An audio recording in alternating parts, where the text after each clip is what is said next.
আসসালামু আলাইকুম। আজকে আপনাদেরকে বলবো বাবু আর টাকার গল্প। একদিনের কথা, আমার ছোট্ট বাবু, বয়স মাত্র 1 বছর।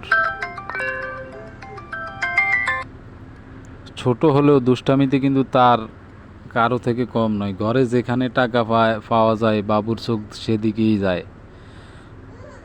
একদিন বালিশের নিচে টাকা রেখেছিলাম, তো টাকা পেয়ে বাবু প্রচণ্ড খুশি। টাকার ঝনঝন শব্দ করতে করতে হাঁসফাঁস করে ঘরে ঘুরে বেড়ায়। তারপর একদিন বাবুর কাণ্ড দেখে সবাই অবাক।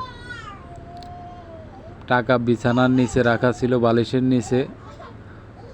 হঠাৎ বাবু হামাগুড়ি দিয়ে টাকার উপর হাত রেখে বসে পড়ল।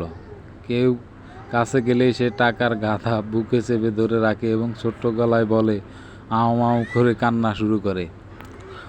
সবাই হেসে বলে, আরে এই বয়সে টাকার এত পাগল। কিন্তু টাকা পেলে সবাই খুশি হয়। বাচ্চারা টাকা দেখলে তো মনে করে যে এটা একটা খেলনা। তো আমাদের বাবুর টাকাটাকে খেলনা মনে করে সে প্রচণ্ড আবেগ হয়ে খেলনা নিয়ে যেমন খেলা করে সেভাবেই খেলা করতেছিল।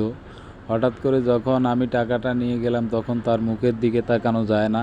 সে কান্না ঝলকানো আওয়াজে তাকিয়ে আছে আমার দিকে।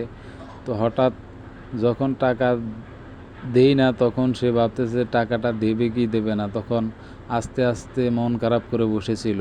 তখন আবার টাকা দিলাম।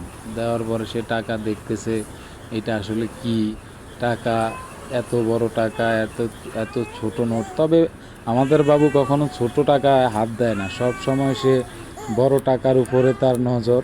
সে সবসময় বড় টাকাটাই ধরে। কেউ টাকা চাইলে দেবে না, হাত দিয়ে দেওয়ার ভান করে আর দেবে না। এরকম অনেক ডস দিয়েছে আমাদেরকে। আমরা যখন টাকা খুঁজি তার কাছ থেকে, সে টাকা দেবে না, টাকার উপরে পিচ্ছিল কেটে সে পড়ে যায় বিছানায়, তবুও কাউকে একটা টাকাও ধরতে দেবে না। এটা হলো আমাদের লক্ষ্মী পাখি বাবুটা। আশা করি জীবন অনেক বড় হবে। আপনারা সবাই দোয়া করবেন আমাদের লক্ষ্মী বাবুটার জন্য।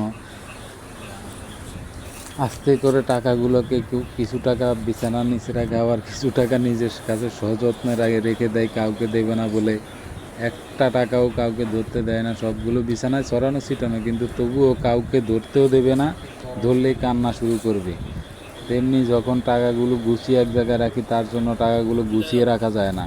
গুছিয়ে রাখা সম্পূর্ণ দায়। সে টাকাগুলো নিয়ে খেলাধুলা করে, এলোমেলো করে বিছানায় সাজিয়ে রাখে। যখন টাকাগুলো নিয়ে যায়, তখন তার কাণ্ডটা